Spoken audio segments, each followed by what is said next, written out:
Hello, everyone. Hello, good afternoon. Welcome to episode number 48. It's another Friday. It's another Friday. And we're here again, a bit out of focus by the look of it. So I might lose Nick behind the camera in a second. Let me jump behind the camera while everyone comes online.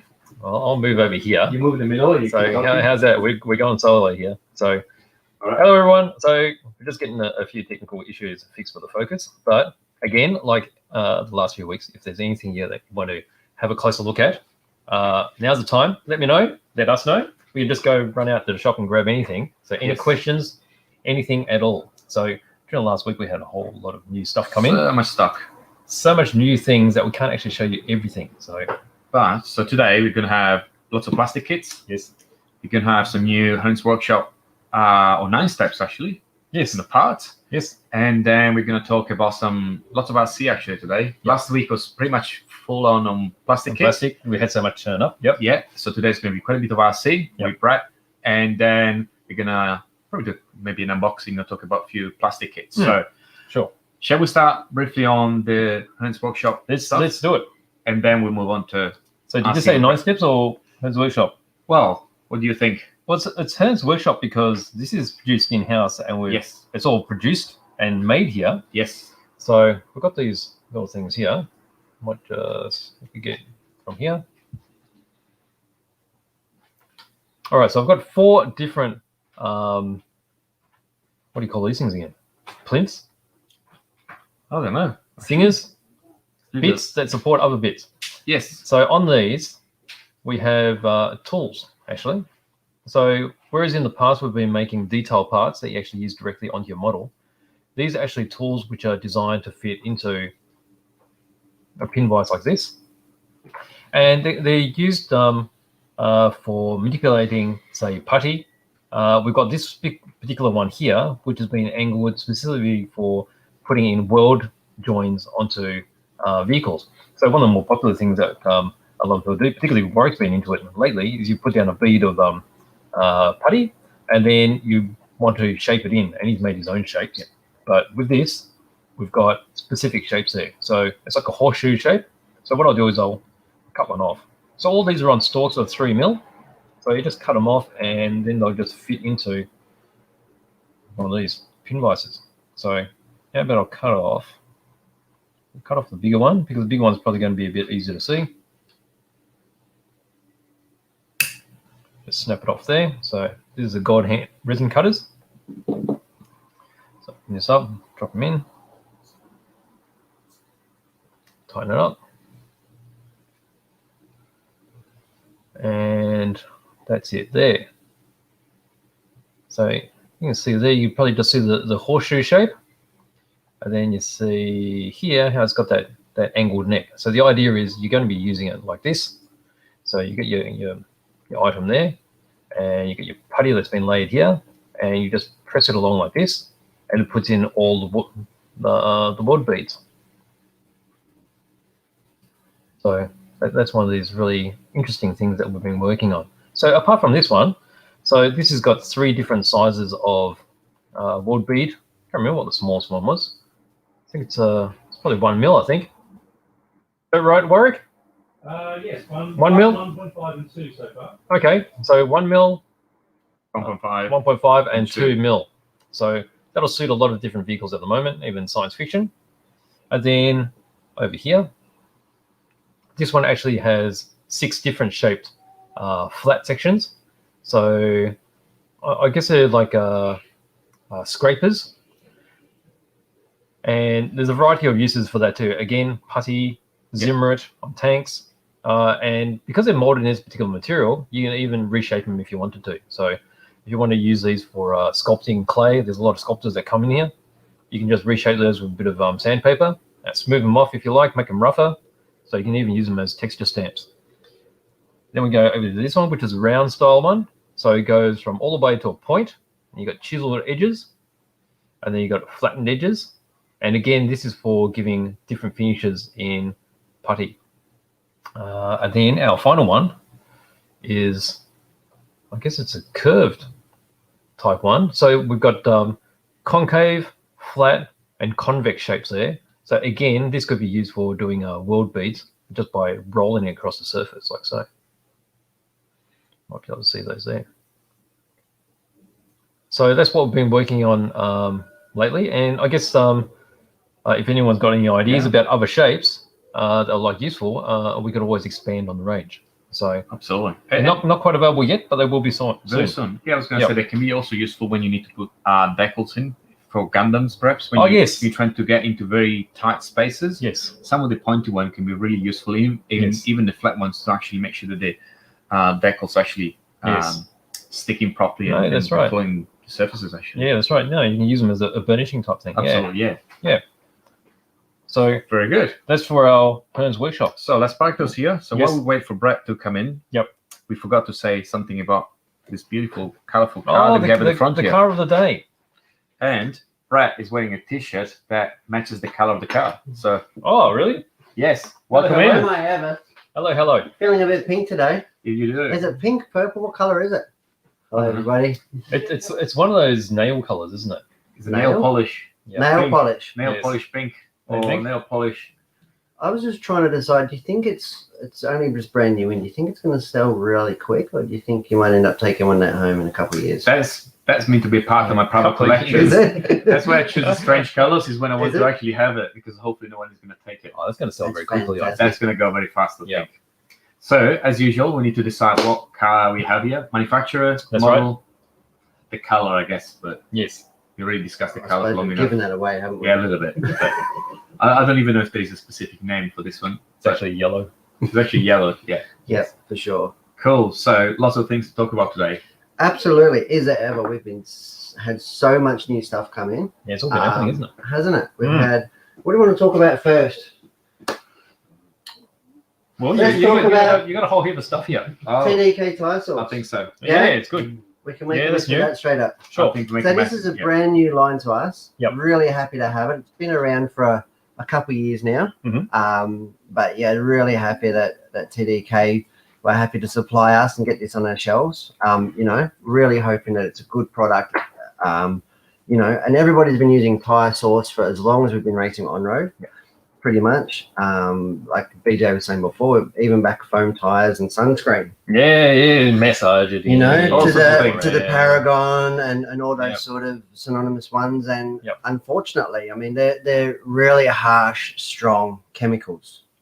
Really unsafe, quite carcinogenic, bad for the environment, bad for shipping.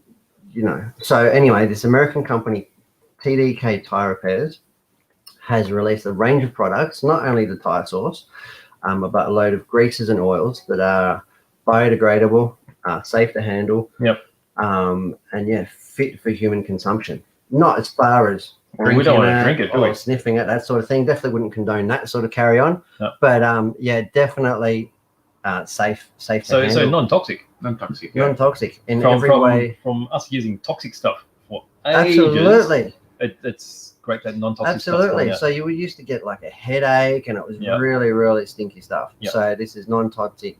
It's effectively odorless. Like, it does have a little bit of a smell, but it's definitely not offensive. Yeah. It's not an offensive smell. It doesn't knock your head off. But yeah, the best thing is that it's safe and it works. So really proud to have it. So for people who don't understand or don't know what a tire source is, what do you do with it? Well, yeah, it's something that you apply to your tire, and it has a chemical reaction with the rubber in the tire itself, or the chemicals in the rubber, and they produce more grip, more friction on the track, more traction, hopefully go faster. It's techy, doesn't it? Yeah, and recently they've utilised it at Keilor Off-Road Club, because they're using an oiled surface now, which is very, it's not like on-road, but it's a hard surface, so it's not loose, so it's hard packed, it's clay, it's oiled, and the rubber compounds are critical, and wherever the rubber compound is critical, not as much as the tread, then the more that the tire source is relevant and in that chemical reaction of creating more friction in your tires. It definitely makes a big difference, doesn't it? Like the reports over at Keilor of second and a half a lap from the get-go, which is huge out of 22 second lap. Yeah, it's huge. Yeah, so it's a huge But the percentage. feel on the car is very different. So you go from not having it and having it, you can feel that the car is more connected to the track. There's definitely more control, more traction. it's huge improvement. Yeah, Huge yeah. And improvement. in on-road, I mean, like we've been using it for years, from foam tires to rubber tires, both as a cleaning agent to preparing or putting your tires away overnight. Yeah, putting them in a bag. It's always been used. It's just a done thing in on-road. Absolutely. And it's really good to see that it's been used in off-road as well. Yeah. So really this glad to works have on it. foams as well. I believe so. I believe so. There's a few different flavors, Yep. a few different varieties. Yep. But yeah, so we've really concentrated on the highest selling, which is a high grip tire source. Yes. Popular one. In our first shipment. So we're going to see how it goes from there on. But yeah, we don't race on a lot of foams here in Australia at the moment. Definitely not in Victoria. It's really only the 12 scale class. Everything else is pretty much on rubber belted tires. So it'll work on GT, off-road, yeah, everything. I quite like the name because it conjures up retro images of playing TDK tapes and recording music, and It does, doesn't it? It Even does, even the advertising is sort of similar to the old TDK. yeah, it's easy for me to remember anyway. Yeah, and Yeah. it comes out of America. Yep. So they're real obviously health and safety conscious. It's really easy to ship, which is fantastic. So it's not listed as a hazardous chemical or flammable or anything. So it can be shipped in the air and all over the place. So it's really easy to handle in that respect. Yeah, really looking forward to having it on. So It's got a little applicator in there too. got a little applicator. Well, I was going to grab a car over and Oh, really? and Okay, show. yeah. So we're going to need. Let's crack it. Let's get a buggy because we have another conversation. I think that's one you used yesterday. Let's make a bit of We've room. already done a couple of videos that should come up later this week.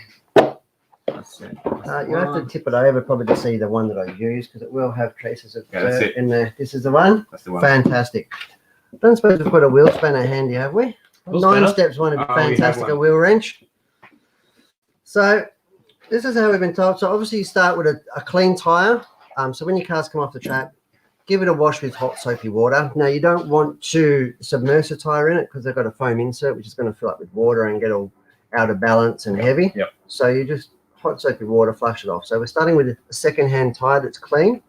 And then you want to jump. Which one are you going to do? This one here? which camera are we on? Okay, let's We're go going top to do camera. the top camera. We're going to do And the we top can camera. do this one here. Yep. So we're going to dab this off. Maybe I'll make it a bit easier to see here. How's that? Bit That easier is to see. fantastic. So you're going to just put one drop on there. Yeah. So put one drop on each tire. That's Yeah. enough to get off one dab. That's all you need. And then just going to use the wheel spanner. The hex wrench, 9-step, beautifully feeling hand wrench these, aren't they? These are the best. So that's all you want. It's a nice little. It's getting quite shiny, a little bit shiny, not too Yep. shiny. And you want to put that on 20 minutes to half an hour before the start of your race. It doesn't need tire warmers to cook in, or reach the flash point. And then after 20 minutes, half an hour, really depends on the weather. Obviously, the faster, the quicker it reaches flash point. Is your tire should be all matte and it's actually partially absorbed, partially evaporated, and your tires will be sticky and ready to go. Now, if they are still a little bit shiny, then you've probably put too much on or timed it wrong.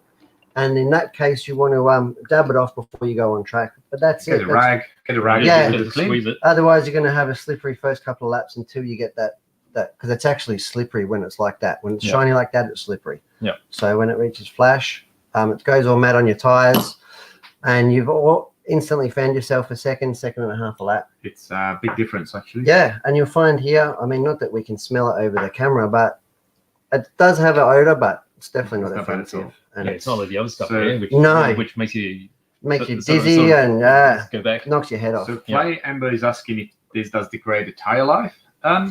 I guess does soften the rubber. Yeah, it does soften the rubber. And obviously it does give you more grip, which So potentially could reduce a bit of tire wear, yeah, but at the same time should reduce the wheel spin. yeah. So it's a bit of a balance. Yeah.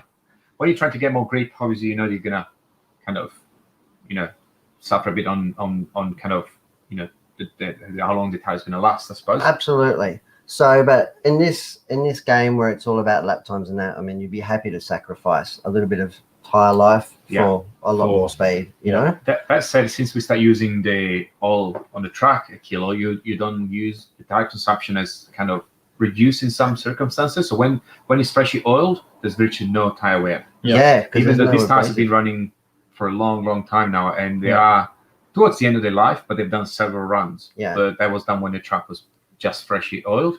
Now, after it's been oiled for a little bit longer, not being oiled for a bit, then the sand start coming up a little bit. Yeah, and then more you get abrasive. Sticks some to it, more yeah. abrasion, actually. That's how it becomes almost yeah. like emery paper. So the tire wear jumps through the roof. But That's as right. soon as it's re-oiled and redone, and it's good to go That's again. right.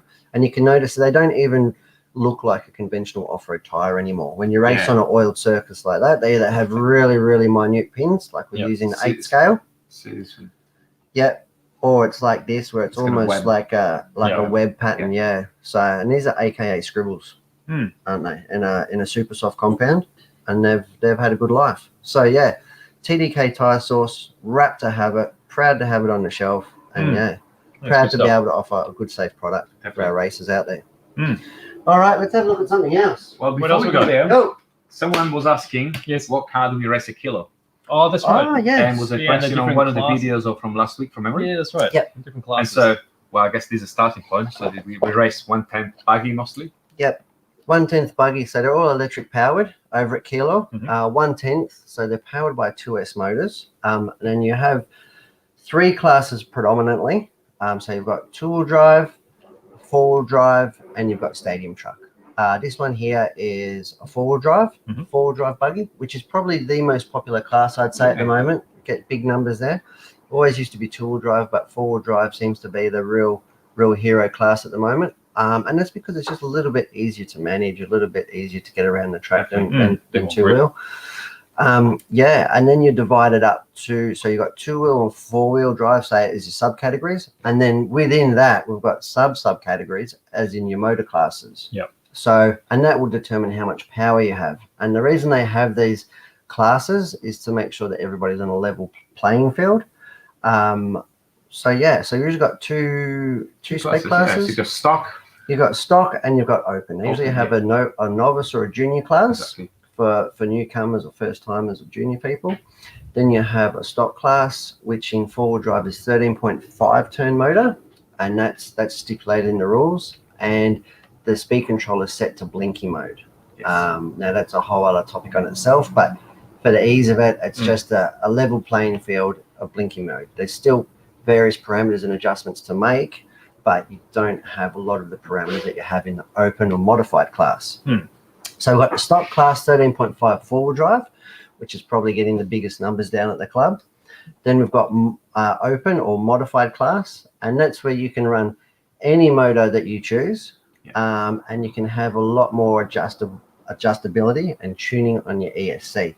So you can effectively give the car the feeling of having like a 2 or 3 speed transmission, if you like, in the way that the timing or the way that the power curve of the motor works. So you can still get the drivability and docile throttle through the infield, but then when you head down the straight, it opens right up, and you can jump up in horsepower by like 50% just coming down the straights. Well, modified is huge power. Modified is huge. Yeah. And obviously, it comes with it's actually difficult to manage. So sometimes you can be more consistent on a stock 13.5 than you could be on a mod release. So yeah, and it's not uncommon for like the fastest stock guys to be right up like in the top 10 of the modified times. That's right. You know, they're not really that slower, but the skill in racing modified is actually harnessing the power, controlling yourself, and all the tuning options that are available. So getting the motor, it's not just about having the fastest car, because you've got to be able to get around the track the fastest. That's right. And that can sometimes be dialing things back a bit. Absolutely. So that's about Kilo, really. and so, Kilo's getting huge numbers at the moment, aren't they? They're getting entries on club days of like, what, 70, 100 people. 100. It's huge numbers. So that's probably going to drop off a little bit, I'd say, in winter, because it gets cold and wet and miserable, so people sometimes shy away from it. But yeah, you can bet that Kilo is probably the strongest club in Victoria at the moment. Yeah. You know, of any RC racing. That's right. Of any. It's true that too, actually. Yeah. You know, but yeah, definitely the 1/10 off-road scene. Yeah, Kilo is definitely, is where it's at. Meanwhile, that we're talking, you can actually see that these tires start drying up a little bit. Yeah, so they're not as coming- as you can see in the middle Yeah, here. sure. That's dry already. Yep. And if you touch it, it's really sticky now. So this part here is dry, it's really tacky. Yeah. Very tacky. Oh, it is. Yeah. It's a huge Wow. difference. Yeah, But you can although really you can feel see it. on the camera, probably have to tilt a little bit. You can see that some spots are dry, that means it's getting ready. So that's been 15-20 minutes. 15 Yeah. minutes. So that is fantastic. You know, like I said, it's a great product, on-road or off-road. That's You right. can put it on your tyre warmers too. Put it on before you put your tyre warmers on your on-road car. Like I said, it doesn't have to be what they call baked in, but it doesn't hurt it with the tyre warmers. That's right. Again, you don't want to overheat your tyres, but yeah, when you're using a tyre goo like this, that's got a low flash point, or like, you know, absorbs easily, you can probably turn your tyre warmers down a little bit. Yeah. Unless you're running a really, really hard tyre that needs a lot of heat. So is this stuff going to help me at the velodrome? Ooh.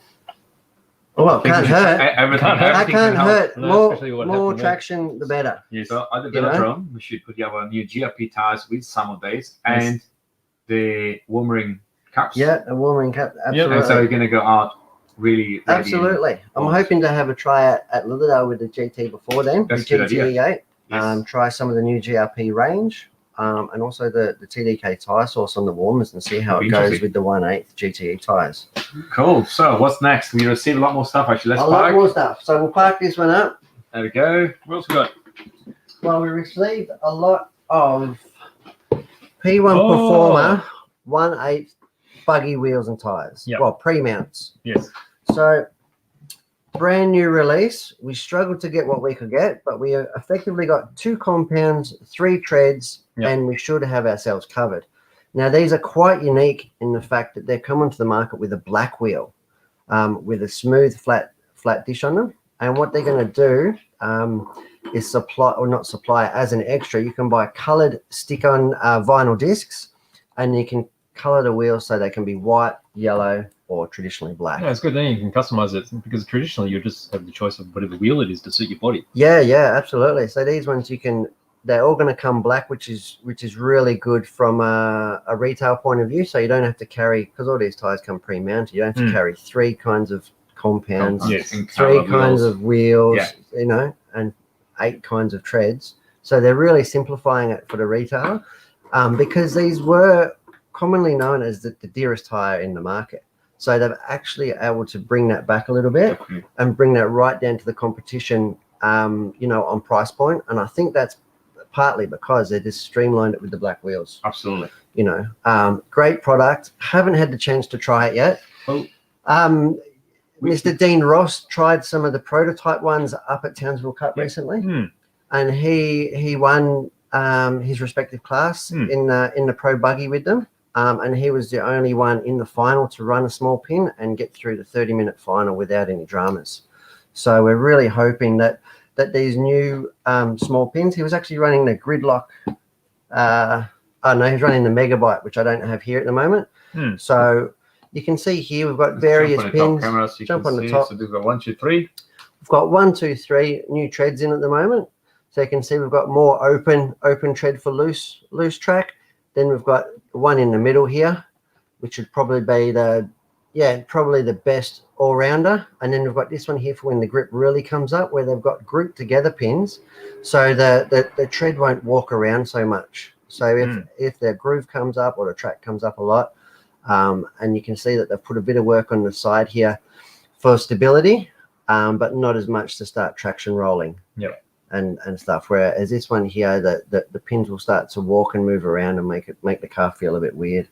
So I've got them in a couple of compounds, in the pink and the purple, in the super soft and the soft. Yep. And we chose those based off our weather conditions really, and what we found sold historically. Yeah. And then So- we'll eventually expand as needed. Probably coming summer, we could probably try a few mediums. Yeah, get into the mediums. And a few more patterns will come as well. Absolutely. There we go. But So- these 3 patterns, I think, will cover a good base. I really And- think that this should have 90% of Australia Yeah, once covered. we've got the Right, Megabyte as well, which is a Yeah. smaller pin, Yep. that will cover virtually everything. So Yeah, absolutely. So that is fantastic news out of the P1 Performer stable. cool. And then There's another one from the P1 Performer stable. this one here, you grab that. Oh, this would be exciting, isn't it? This one is a bit exciting. Look at that. Now this I is just can't see actually, much at the moment because it's just a box. But here we go. here we go. All right, top camera. Now here's Oh. one that, oops. Oh, there goes your restrictor. Now this is actually pre-owned, this one. Not pre-owned, this is pre-ordered. This is Pre-order. the last one that we had. They all managed to sell in within 24 hours, the first shipment. So this is a new P1 Performer version 5 Radical Series motor. Now, the first shipment came to us in a 3-port configuration, which is generally the most, what would you say, universal, or the most common engine. So it's really good that they've given that to us. So we've got a couple of these gone. They've got beautiful 2-stage anodizing now on the heatsink head. Yeah, it's very pretty, isn't it? It is beautiful engine. They've got anodized crankcase. And there's a whole host of performance upgrades and changes internally. There's new crankshaft. There's meant to be new port design.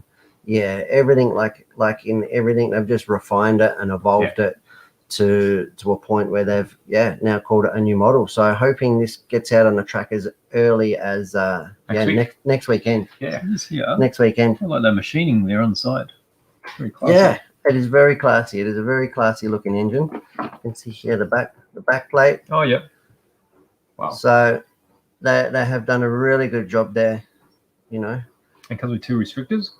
Yep, 2 chokes. Is there one in there? 2 restrictors. I have not taken it off. I've kept it sealed at best I can, this one. So there's a 6 and a 7. There'll be probably 8 in there. So we've got 6 a 6.5. 6 and a 7. Then 6. There'll be definitely 1 in there. It's a slow reveal. There we go. Is it? Oh, yeah. And there's a 7. And there's a 7. Okay, so 7 mil. So you can tune different velocity speeds, different tuning characteristics, That's right. can't you? When you So- speed of fuel usage, you need so you might restrict it a little bit for a final. That's for right. that. So if you can run longer between fuel stops, if you're struggling to make 10 minutes or 11-minute fuel runs. So combined with this new engine, they've also released a new series pipe. Black power. That is definitely, black. That looks Black class. is the new black, isn't It's it? matte black. That's black. the new black. That's right, the factory racing color. It comes with obviously a match. Very header. stealth mode, matched header. So this has been designed, born, and engineered for the to be matched with the engine. Yep. So it's always good to have a matching pipe and combo set, because usually they get designed hand in hand to operate the best. So the 2-stroke pipes, there's 3 episodes just in talking about 2-stroke pipes, diameters, lengths, everything like that. So that is huge tuning scope. Not a lot of people play around with their pipes. I don't think as much anymore in buggies like we used to in on-road. We used to change the length and stuff quite a lot. Yes. Now they make it quite simple and run out of the box with the perfect balance of power, speed, and economy. And that's why you've got your chokes. Sometimes if you've got too much option, it just confuses the issue, doesn't it? Of course it does. And these racing engines, I mean, they can be temperamental at best. You only have to be like 3 blades of adjustment out on your on one of your needles if you're right near the edge, and then that'll be enough to upset it or ruin your race. So you sort of, that is half the battle or more can be with nitro is your tuning. You've got to know how to tune to be fast. So it's not just about having good gear, but you've also got to know what you're doing. Maintain it and tune it. The quality of the fuel is also very important. Yeah, got to look after your air filter. There's lots of things that you need to do in nitro that the electric guys like me are pretty spoiled with. Absolutely. We don't have to do any of this. We just plug it in and go. And and that's what makes it so appealing for people like me. But there's a lot to be said for the smell and the sound of nitro. Absolutely. And P1 Performer, have smashed it out the park again with another new release. Absolutely. Very good. I believe you guys have a question. There's a few questions here I could see. Is there? Ah, yeah. So, first of all, so what's a good touring car? Okay, we can talk about the touring car in a second. Absolutely. I think responding to Tony was asking if you get the scale wrap warmers actually. So the belts, the warming belts, and Aromax does some this kind of belts for pretty much like Formula One. Actually, we have got them here. Grab them, and we can put them around one of these tires because they were pretty common in they work for the GT. Probably go around a baggy tire. Absolutely. I should have probably gone. I know exactly where they are. They're on my little mess because I had them out for yesterday's video. I was doing tire warmers. So, but yes, warmer belts. They'll be used in everything, and they're good. They're universal, so they'll fit 1/10 off-road, 1/8 GT. Yeah. 1/8 buggies. Yeah, that hasn't crept into 1/8 buggies yet, Yet. but it probably will. Most of it is evolving to that way. That's right. But yeah, with the good thing in mind that the rubber compounds are becoming that sort of niche or that sort of window of operating temperature, that outside of that, you're really costing yourself valuable performance on the track. So that's why we have tire warmers. Because if you go out with a cold tire, you're going to really struggle to get up to speed. And run the risk of crashing your car because it's undrivable, to the point of actually scraping and damaging the tires lot more, because you've got a lot more wheel spin and a lot more strain on the tires themselves. Absolutely. When they're warm, they go from their get-go. Couldn't find them. I couldn't find them. I've got these cup ones. Oh, we got the 1/10 cup ones. I know exactly where they are. Should I do a dash or should I not? Yeah, we packed them dash. Pack that up. In the meantime, I've got a question for you guys. Yes. Do we have a rough idea in general in the RC enthusiast group whether nitro is not as popular anymore as compared to electric, or is electric actually still not that popular and nitro is still winning? Electric is definitely much more popular now. So I guess it depends on if you're talking about competition use or recreational use. But in competition use, nitro in buggies is still very popular. It's still as the high echelon. Oh, it's a full set. That's why I couldn't find it. That's why you couldn't find it. Yes. This is the one I bought in from home. So there you go. This is what I use down at the track. Because I race for 1/8 GTE, I keep it in the stack. Yep. So we have our warmer control unit. Yep. We have our 1/10 cups. Yep. As BJ was Yep. showing. And then for 1/8 or off-road application, off-road applications, we've got warmer belts. And they look more familiar than the cups to many, because this is sort of the same sort of technique that they use in racing cars. Formula One. So it wraps on like that, and that's pretty much it. And that warms it up like a little blanket, just an electric blanket for your tires. We can control the temperature from the control unit. Yep. So you can have front and rear set at different temperatures. These ones, I think they've got a temperature range from between 20 and 80 degrees. At 80 degrees, you will burn your tires. Definitely. That is too hot especially for off-road, but even for on-road tires. Might be okay for the harder compound GTE 8 tires. It's yet to be tried. Maybe if we put some GRP S7s on there, they'll have to run up nice and hot, because those harder compound tires are designed to deal with high track temperature. So a 40-degree day, when you've got the sun baking on the track all day, the temperature can be up as high as 60, 70, 80 degrees. Yeah. So that's why we have hard compound tires, and that's why you have adjustable tire warmers. Definitely. Fantastic. These are really handy on a cold day too, because you stick them in your pockets and warm up your hands. Potentially. Before we move to something else, we had someone asking, and what could be a good touring car? Is that correct? Yes. Mm-hmm. All right. So we have discussed this quite a few times. I'm biased about which touring car. Obviously, we are. But has to be Yokomo. Has to be Yokomo. But let's be. There's quite a few brands in the market. You have X-Ray, you have Asomatics, Yokomo. I guess the Yokomo, X-Ray, Asomatics are probably the three major brands. Absolutely, they are. And the X-Ray and the Yokomo, they have a similar kind of type of configuration. But the Asomatics have a very different kind of very different configuration. So this is this is definitely what I would call a conventional touring car, in that it's belt drive front to rear. It now has a mid-mount drivetrain, spur gear, to get the gyroscope of the motor as midline as possible, and gives you the same size front and rear belts. So you've got a really good balanced car. Very maneuverable, very high speed. Now this is the superseded model of the BD10. They've recently released a new one called the LC and the LCR, which we've talked about and had on the show before. Yep. So I haven't actually had this one out for a while and run it, but looking forward to. Got a couple of big races coming up here in Victoria. Looking forward to getting amongst it, being part of it, and giving it a go. This one here is set up for open or modified. So it uses, got an Orca 5.5 turn motor in there.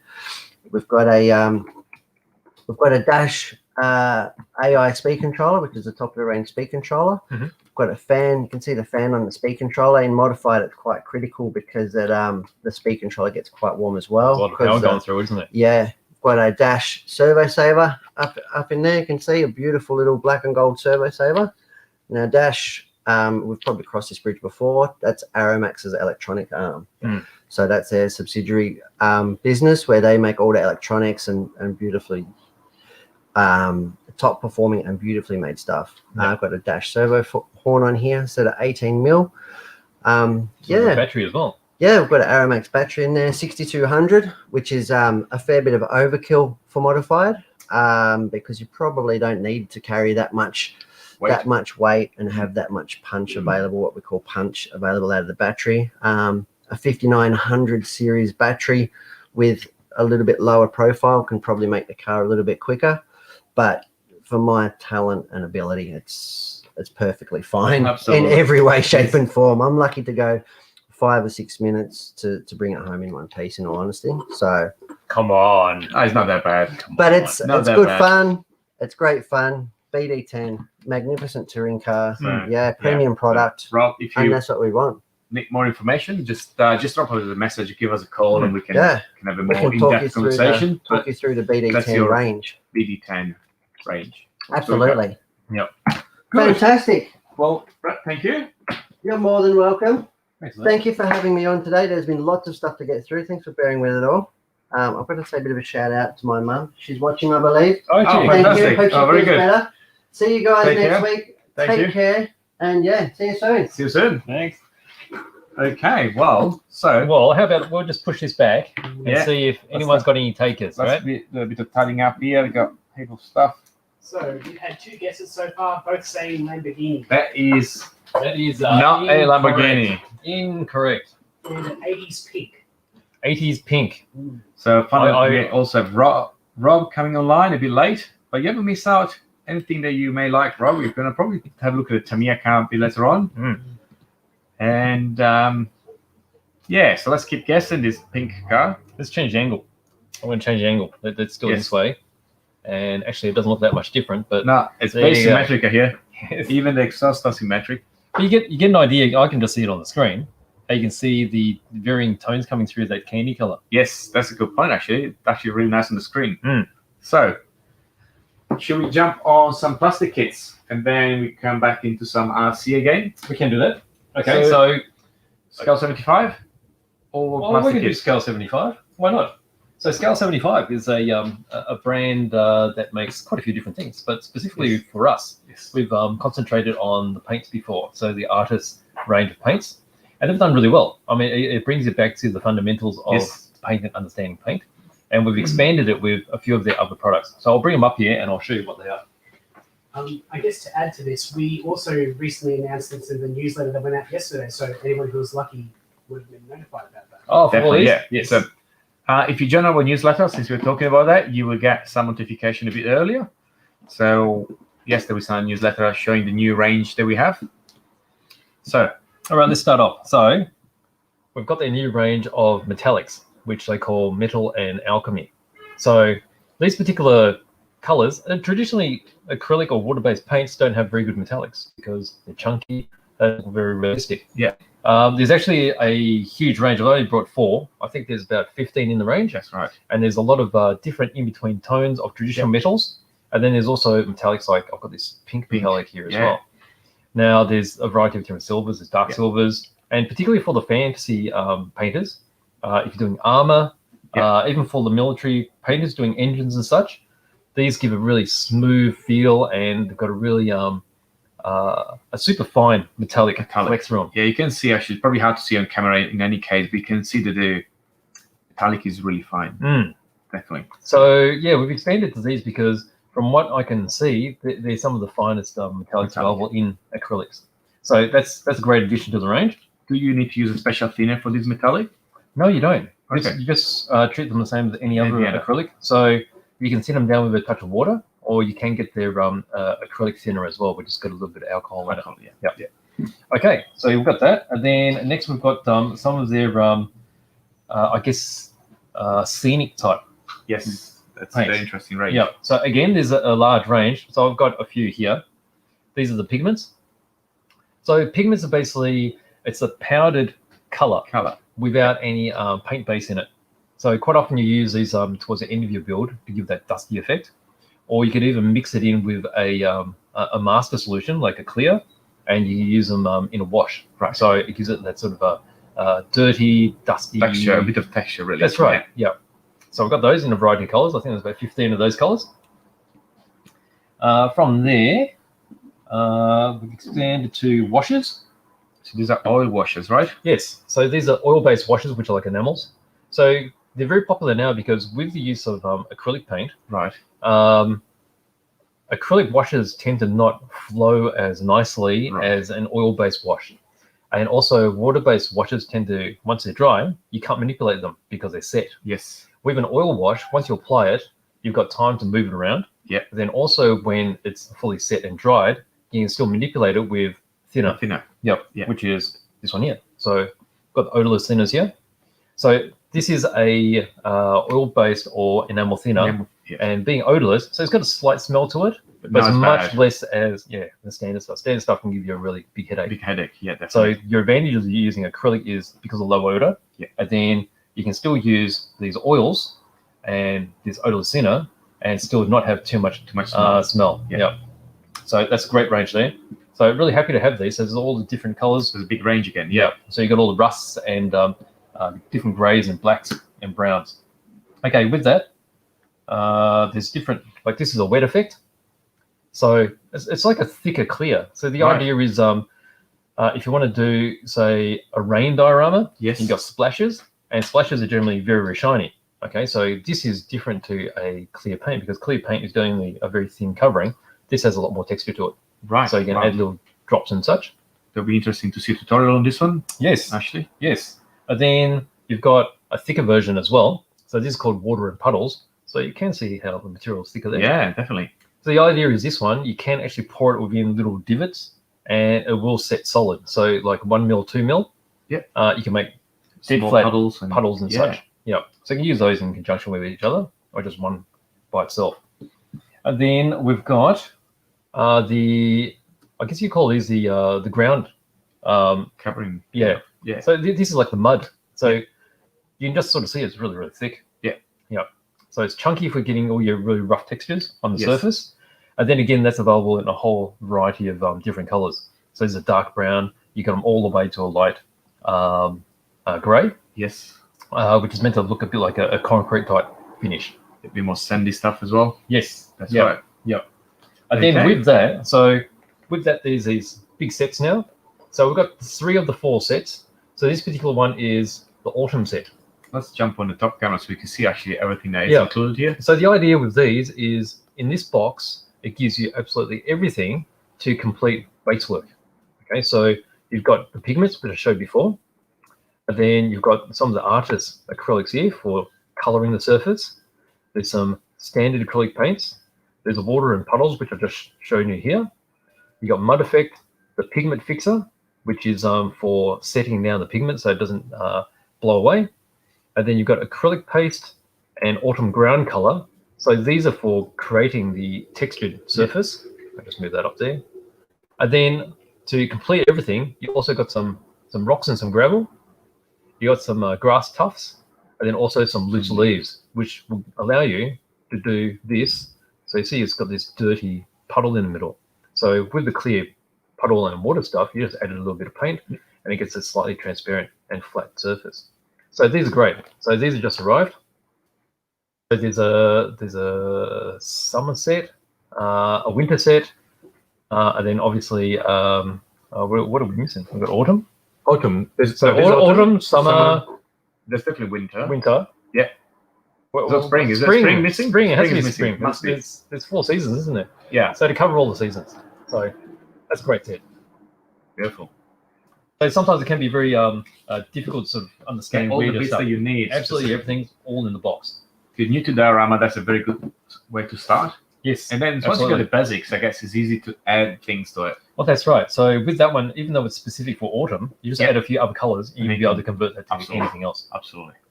And then apart from that, now scale 75, is also very well known for their figures.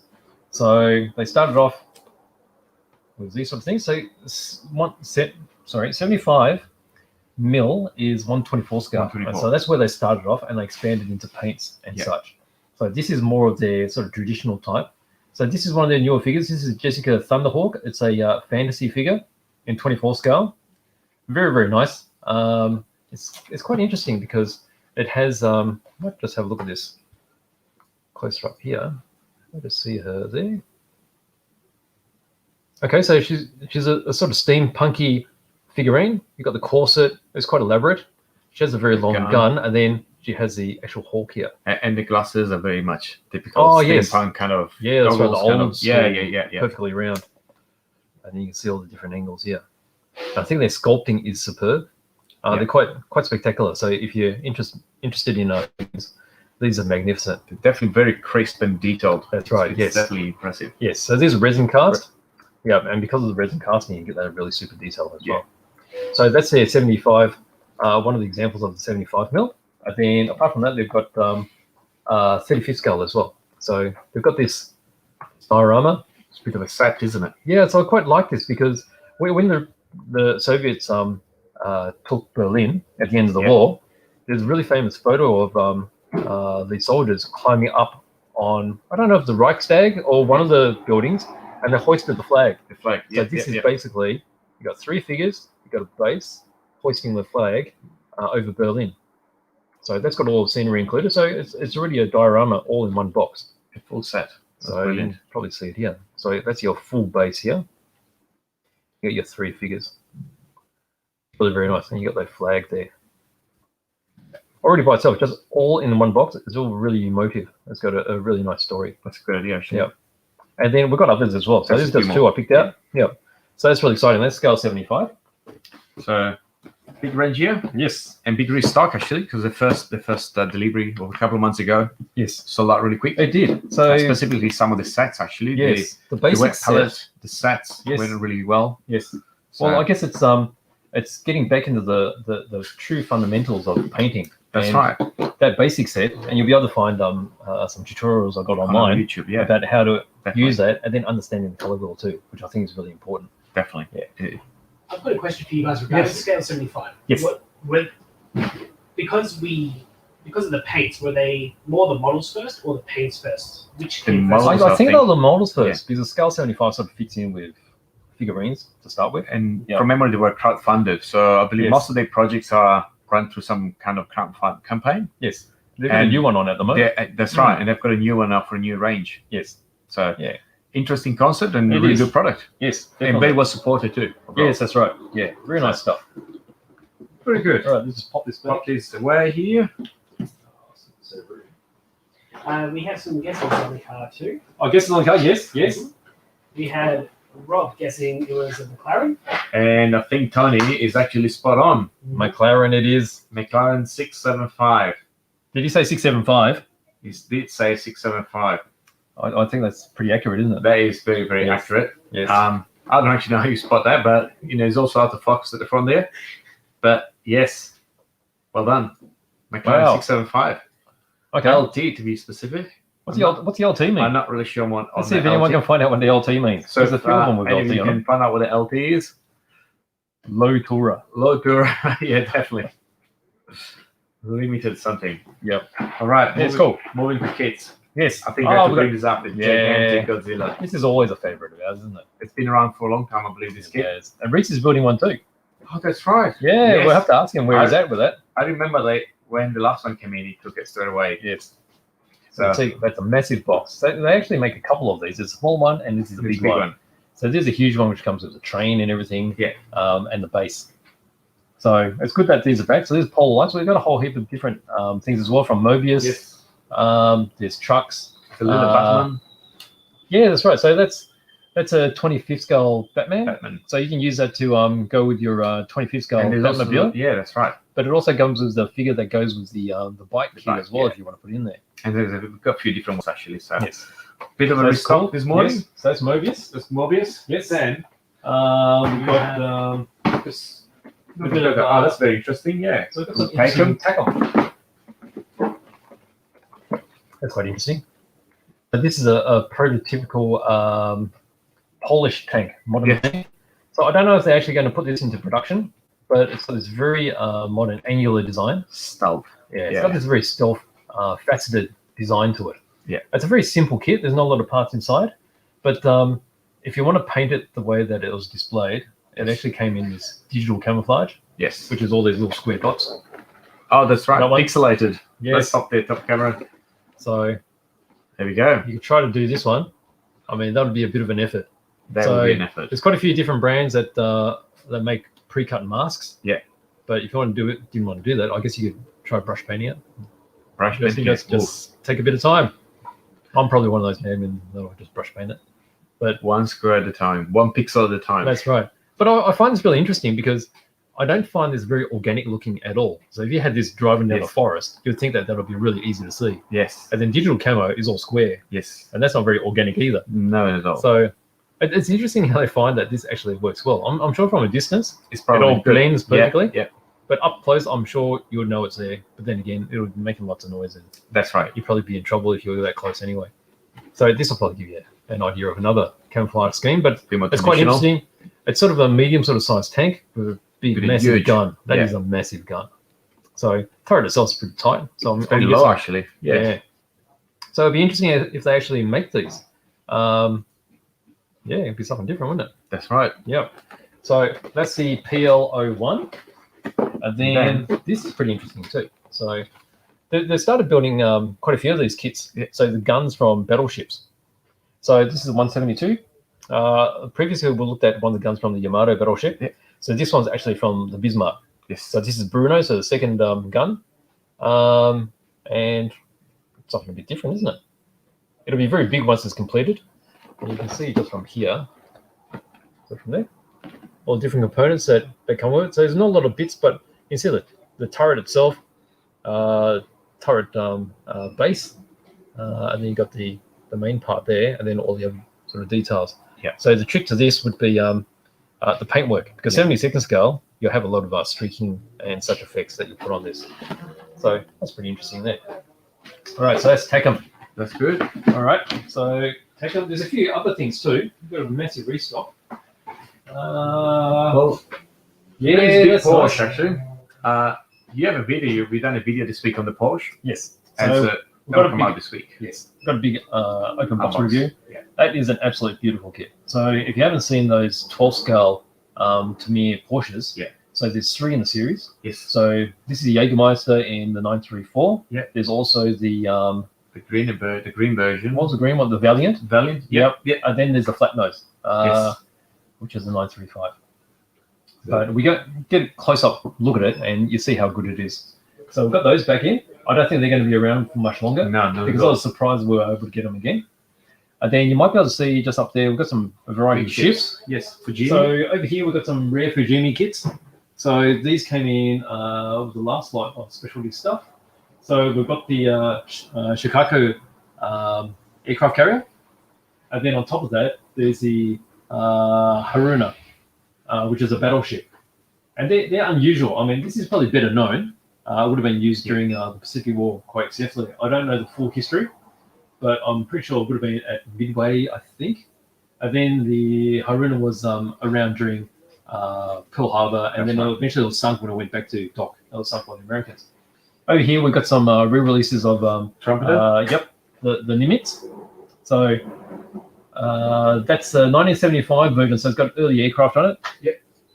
And then we've got the Intrepid as well. Intrepid's quite interesting because it's got Skyhawks on it. So I've got Skyhawks and what's there? Is it Corsair 2s? Yes. Yeah, which is a bit different. Now, these big ship models have been really, really popular. Very much so. Very much so, yeah. Particularly these aircraft carriers. I think they're really interesting because by the time you fill them all up with like figurines and so much aircraft, that's right. Yeah, they look great. I guess it's a bit of a testament to the full scale ships themselves. That's they're right. absolutely massive. Yes, they are. Huge. Yeah. And I mean, they're sort of back in the news, aren't they? They are. Aircraft carriers Yeah, they're moving around the oceans. Yep. Go for a jog. Absolutely. Yep. So, Oh, well. I think we should have a look at that one. Have a look at that. So, GP3D.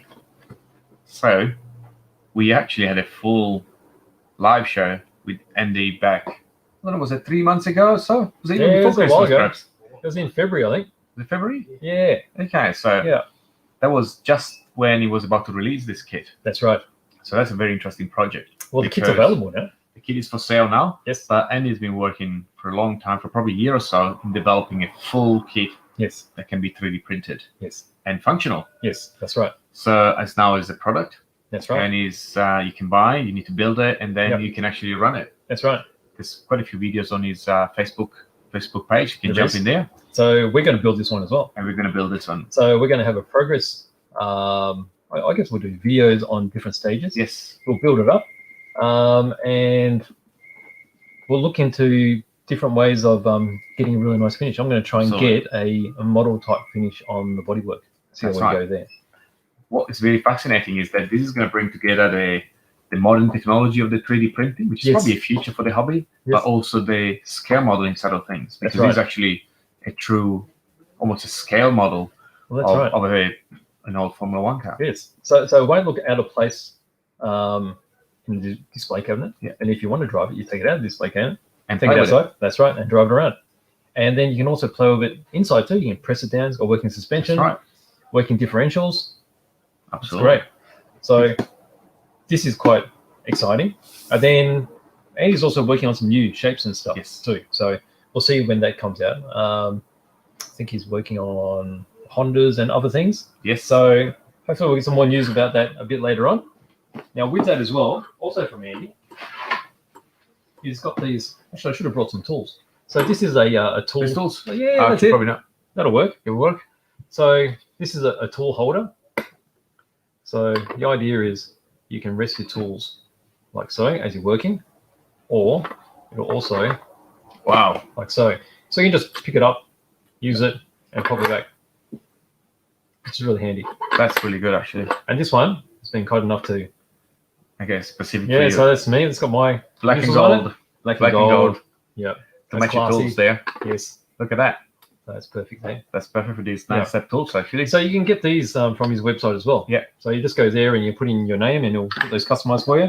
And then there's a parts tray as well. This is really helpful, actually, when you build a kit. Yes. You put your screws on one side. Every time you open a bag, you can put it in a specific tray, divide Yeah. the parts. That's right. Really helpful. So you just get your fingers, just Hmm. move around, pick up what you need, pop back. And And- then again, The finishing is really good, actually. they're really nice. Obviously, this Yeah. is also 3D printed Yes. Well, it's obviously a very high quality printer. printer for sure to get this sort of quality. So you get a And really smooth finish. And And lots it's got of, that two-tone as well. So you get That's the gold and the black. that's right. Lots of work to actually get it to this level, I'm Yes. sure. Yeah. Because we know the developing technology, and there is a lot of fine tuning to do to get to this level, temperature and all that kind of stuff. It's always quite a challenge. Yeah. So really impressive. So it's definitely got to work out. We have some of those in the shop, so if you want to come and have a look and have a feel, you can see what they look like, and then you can jump on his website and you can buy them directly from Andy. Andy. Yeah, for So- sure. Very much Alright. looking forward to this build, actually. Yeah, so keep your eyes out. So hopefully we'll start this from next week, Yes, and we'll do a few installments. that's right. Yep, I'll leave that with you. Leave it here. Yep. Okay, so far, Flight Armour suggesting the LT for the Mclaren stands for light because it's got a carbon fiber body. Oh, that's a bit So- special, isn't it? It was already light car, it's even lighter. Oh, so there's a heavy version. I don't know if this Wow. is a standard one, Okay. but obviously 675 stands for the horsepower. So this one is 675 horsepower. Well, that's got like 600 more than my car. Yeah, pretty much. yeah. And it's also light. So And it's light. It's Wow. lighter. So Well, that's a bit special. that's a beautiful car, actually. Yes. So should we have a look? Here we go. I like the dash light you can see. It's got that matte. It's got a, A kind of silky, yeah. It's textured, isn't it? Textured, finish, almost like It's got a really fine carpet knock kind or of. something. Yeah. So, Yeah. nice, great carpet on your dashboard. Yes. As you can see, this is obviously a racing model, as you know by now. They've done really well with this candy effect. This is beautiful, actually. Yeah, so you can see the engine bay in here. Yeah. It's very fine glass. Yeah. See, it's almost Flexible. flexible. It's got an opening all around here for the venting. It's actually here as well. Hmm. A big exhaust at the back, quite the high up. The high exhaust, High quite a exhaust. thing, isn't it? Big diffuser, all the vents down here, as you can see. Yep. Big wheels, black wheels with disc calipers in there, Mclaren. I like the fine spokes. Very much so, yeah. Beautiful, classy wheels. And obviously the front, very classic. There's air splitters across here. Yeah. And probably impossible to see in camera, but the interiors are fully detailed. So you see, the dashboard, all the dials in the dashboard. Even the it's probably possible to see the rear mirror. Oh, yep. So, sorry, here we go. Yeah, it's So nice. beautiful model So this one's made by TECNOMODEL. by TECNOMODEL, and it's 1 in 25. Remember 14? Yep. Yeah, it's number number 14 of 25. And the color is called Flash Pink. Flash pink. Oh, it's a Here we bit go. flashy, isn't it? I had no doubt there was some flash pink or some kind. So Look at that. Just from there, it looks sort of, you can see the red coming through. absolutely. So I think on camera it comes up really, really good. This is actually does change the tone actually quite a bit as you move it through the lights. Nice. So I think we're almost Alright. at the end. We've done well over an hour. Oh, really? 675 light. Lightweight. Was there anything we missed out? Oh, Well, we still missed out on the fire We missed dragon. out on the 2 things for the second week in a row. Yes. So sorry, Rob. That was probably one of the things we were coming for, but we're going to Fire eventually unbox this one. Maybe we should just do a deep unboxing next week, Yes. like a really long one, Absolutely. and look at all the bits properly. Yes, we can Yeah. open all the box with the small bits Yes. and all that. Yep. So next week we're going to talk about this, and we're going Yep. to talk also about bit lock wheels, which we haven't gotten to that today. Oh yeah, you were Rockcrawler. all excited about that. I was weren't all excited about this, but we're going to do this next week as well. you? It's Okay. going to be a bit of a process. What we're going to try to do is to show you how to assemble all these assembled bit lock wheels. Yep. Which Yep. Sounds simple, doesn't it? sounds simple. It is actually simple, but can Yep. be challenging Okay. Yes. at times. But I guess if you see it done by somebody, then it's Hmm. probably not as bad as other people may think. So it's worth Yep. worth a bit of a discussion on that. And what else we have? Oh, I'm just looking at your beast. This is the best. Needs a bit of cleaning. Yeah, it's been around, isn't it? Joe did some really good work on this few months back. Joe did. What did you Yes. do? Gave it a service. I gave a full service. It Ah. was very smooth and silent. And then someone went to do some driving in the water. Oh, wonder who that was. Half an hour. Oh, Actually. they should get into trouble. And I had to replace the wheels because they were full of water after 2 months. Oh, Still 2 making water, months. so we installed this Oh. new sweep. So thankfully, sweep made some new wheels. So we had to do an upgrade. But yeah, so we'll need some servicing. So, but these are the new sweep wheels. Really aggressive, really nice. Yeah, they got the really spiky bits on the sides. Yeah. Look in the camera. As you can see, Yeah, all the way around. spikes on the side here. Yep. So these are gripping really well, actually. Very Yeah. aggressive. Not quite scale wheels, but I guess this car is not really built to be a scale, scale track. It's more for Performing. performing. Yeah, So we put quite a few upgrades here, so this can actually climb really steep, up to right. 50 degrees or so, Wow. without tipping over. So good fun. Nice. So Okay, so we've got a couple of things we're going to do Next next week. week. and Yep. make sure you let us know what else we could actually do. Well, that's right. Yeah, let us know. If there's something specific, no matter how complicated it is, because Yes. that's probably a good thing. Let us know early so we can get it all prepared, Yes, and we'll show you what you'd like to see next time around. absolutely. Hmm. So give it a minute if anyone has any last minute questions. Hmm. Otherwise, I think we're going to be ready for the weekend. Or almost. Weekend. I've got a question for you guys. Yes. Okay, go for it. Any personal RC or plastic builds at home you're currently doing which you're interested about? What about like for you, Nick, your Phantom? Anything going The on? Phantom is actually sitting there still. Needs some The electronics. Phantom? This one here. Let's grab it. Let's Oh, that Phantom. Yeah, we have to prepare it for velodrome racing. So that's what BJ is dreaming, to drive my car on the velodrome. Is it? Look, it can still be a dream, but if it comes true, then You never know. wouldn't that be good? So that's the Kyosho Phantom. Yeah, that's cool. And yeah, it needs a bit of work still. Yes. So we built the chassis, needs all the electronics still. And obviously the body that we are still deciding what color to do the 3 bodies. So we're going to do the traditional Phantom, and then we're going to do the 2BT design, the modern paint car, and the touring car version. We should. So a little bit of work. Yeah. So these are the projects. Cool. Well, I've been building projects for Model Expo for a year and a half now, and I still haven't really progressed. Absolutely. So that's probably something I should look at on the weekend. Yes. Apart from that, I really want to work on the micro layout that I've been thinking about for a long time. Make sure we got some fish plates. So I've got a packet of fish plates ready. So I don't really have much excuse not to sort of work on it now. Absolutely. I shouldn't have said that. That's it. But I think, look, Marlon's got a micro layout that he's working on too. Marlon is working on a few things. He's actually building a real table at the moment here. Is he? A dining table. Really? Yes, he needs a real dining table so he can put his micro layout on top of it. Oh, fair enough. Oh, well, so that's his current project. I heard just the other day. Oh, good. So everyone has got a few projects. I'm sure Warwick has got 6 or 7 or 12 projects going. He's got this magnificent paint job going on. Yes, there is a super special one. Yes. Hopefully we can show it in next weeks. Yep. And very good. I think we're all going to be busy. Absolutely. So, all right then. So, everyone, thank you for watching us, and make sure you join us next week. Same again, 2 p.m. on Friday. Follow us through the week on social media. Lots of YouTube video, one every day at least. Yes. And lots of posts on Facebook on new arrivals, new projects, new ideas. Yep. And always give us some ideas of what to do. Absolutely. Yeah. So thanks for joining us from around the world, wherever you may be. And enjoy your weekend, and see you next week. See you later. Thank you for watching. Bye-bye. Bye.